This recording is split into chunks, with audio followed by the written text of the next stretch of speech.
السلام عليكم ورحمة الله وبركاته. مركز مقع إيمال بعد هشو أكسونو إن الله كأومي وكو من نيستي دد باجرا الله سبحانه وتعالى مركي مقع إيمال با وسيي الله كبريي وقدام بيتنا ملحم قدام بيي هادبا برنامج كينا وحان كسو قادنينا دد عانا مقع إيمال با الله سيي مركي أي هلينا كبير يسلويني كقاضي raad xumana ku dambeeyay. Haddaba intaanan barnaamijka idin bilaabin waxaan walaalayaal idiga codsanayaa inaad channelka kor noogu qaadaan subscribe iyo like iyo share intaba aad noo dhahdaan muuqaalkana aad meel dheer gaarsiisaan si ay uga cibro qaataan kuwa Ilaahay mansab iyo maalba alla siiyay noqdayna kuwa ku kibra Ilaahayna ku gafa. madaxweynihii Brazil Tancredo Neves waa mid ka mid ah kuwii ugu caansanaa dhanka siyaasadda Brazil waxaanu ahaan jiray wasiirka cadaaladda ee Brazil markii dambena waxuu noqday ra'iisul wasaaraha Brazil waxaanu noqday madaxweynaha dalka Brazil waxaanu ku hadlay hadallo gafa isagoo la hadlaya taageerayaashiisa mar uu madaxtinimada dalka isku soo sharaxay haddii aan helo 500,000 oo cod iska taa xataa Ilaahay baan awoodin inuu irido subhanallah waanu ku guuleystay xilkii uu isku soo sharaxay isagoo ku guuleystay 500,000 oo cod uu sheegay maxaa ka dambeeyay markii uu xilka ku guuleystay isagoo aan la wareegin baa xilkii waxa ku dhacay xanuun aan la garanayn si xunna waa uu geeriyooday isagoo aan la wareegin kursigii madaxtinimada.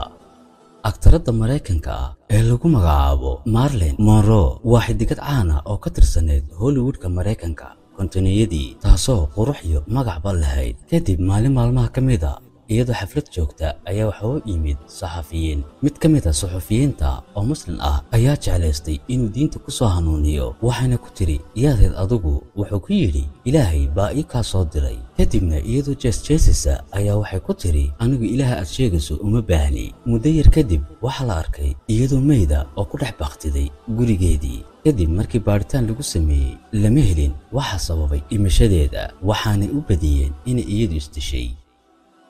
Thomas Andro wuxuu ka mid ahaa ganacsatada ugu weyn dalka Ingiriiska waana mid ka mid ah kuwa hindisay markabkii weynaa ee la halaagay ee Titanic markabkaas oo waqtigaas ahaa markabka ugu weyn adduunka.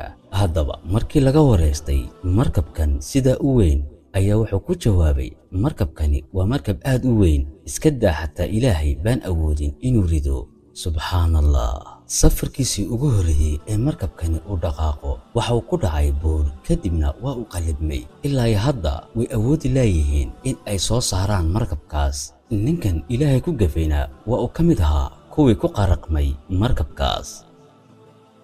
gabadhii ugu qurux badneed dalka Brazil oo iyana ku gaftay Allah subhanahu wa ta'ala iyadoo maalmaha ka mid ah rabta inay baxdo oo dalxiis u raacdo asxaabteeda kuwaas oo isticmaala balwadaha daraagiska ayaa hooyadeed ka diiday inay baxdo kadib iyadiina qasab ay kaga dhigtay in ay baxdo ay raacdo asxaabteeda kadib hooyadii inta gacanteeda qabatay inanteeda ayay ku tiri orod waayahay iska tag hooyo Ilaahay baa kula jire kadib iyadoo xanaaqsan ayay waxay ku tiri hooyadii anigu Ilaahay sheegaysa uma baahniba aniga ayaa isku filan sidii ayaanay ku baxday kadibna hooyadeed waxa loo soo sheegay in ay geeriyootay inanteedii iyo asxaabtii la socotayba oo gaarigii la gadoomay. Namrud waa boqoradii ugu weynaa ee soo mara adduunkan waxaanu sheegan jiray inuu yahay Ilaaha koonkan maamula subhanallah kaasoo ku soo beegmay ahdigii Nabi Ibrahim alayhi salaam. kadib waxa uu weydiiyay Nabi Ibrahim waayo rabbigaagu Nabi Ibrahimna waxa uu ugu jawaabay ku yiri rabbigaygu waa ka waxna nooleeya waxna dila.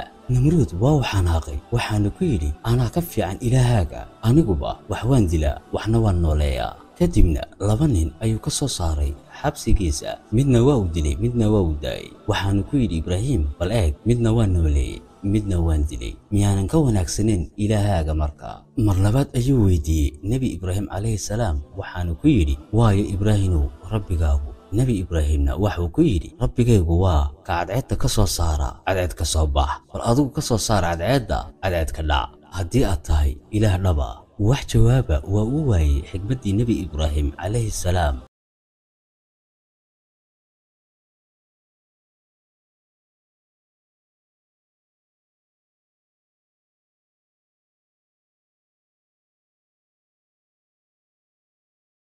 kadib ninkii Namruud ahaa Ilaahay ayuu ku xujiyey inuu ciidankiisa u soo diro, isaguna ciidan badan ayuu soo diyaarsaday. Allahna subxaanahu wa tacaala waxa uu soo diray qaar ka mid ah ciidankiisa oo kaneeca waanu ku halaagay ciidankii uu watay Namruud. Isagana mid ka mid ah kaneecada ayaa sanka ka gashay oo maskaxda u fadhiisatay, waanu awoodi waayey si uu iskaga soo saaro kaneecadaas. Madaxiisa ayuu markaste bir la dhici jiray si uu xanuunka iyo kaarka ay ku hayso uga joojiso. Ugu dambeyntiina waa uu ku geeriyooday. Fircoon waa mid ka mid ah boqoradii daaqiga ahaa ee soo maray koonkan, waxaanu ku soo beegmay ahdigii Nebi Muuse calayhi salaam. Qur'aanka kariimkana Allah subxaanahu wa tacaala in badan ayuu kaga hadlay qisadii Nebi Muuse iyo Fircoon. Wuxuu sheegtay ilaahnimo, waxaanu adoonsan jiray reer bani Israa'iil, waxaanu isku dayey inuu Nebi Muuse dilo. Allahna waxa uu ku halaagay badda markii uu Nebi Muuse ushiisa ku dhuftay badda oo Allahna uga furay waddo. Markii ay ka gudbeen Nebi Muuse calayhi salaam iyo qoomkii reer bani Israa'iil ee soo raacay Nebi Muuse, ayuu Allah ku halaagay baddii Fircoon iyo ciidankiisiiba. Jidhkiisina Allah waa uu reebay Fircoon, isagoo cibro qaadasho uga dhigaya addoommadiisa. Ilaa haddana waa uu yaalaa jidhkiisii, waxaanu yaalaa masxaf ku yaala dalka Masar, gaar ahaan magaala madaxda Qaahira.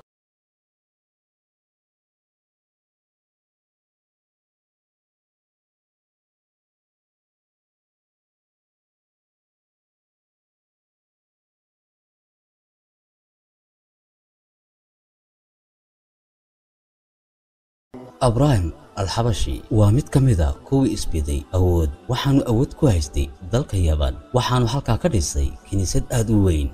Ibrahim waxa uu isku dayey inuu dumiyo Kacbada Alle, kadibna Allah subxaanahu wa tacaala ayaa wuxuu u soo diray ciidamadiisa. Shimbiro afka dhimbiilo ku wata ayuu Allah u soo diray, isaga iyo awooddiisiiba burburiyey. Haddii aad ka hesheen muuqaaladan, walaalayaal waxaan idiga codsanaynaa inaad kor noogu qaadaan YouTube-ka, subscribe iyo like iyo share intaba hanaga ilaawina, annagana waxay noo noqonaysaa dhiirigelin. Wa fi amaanillah.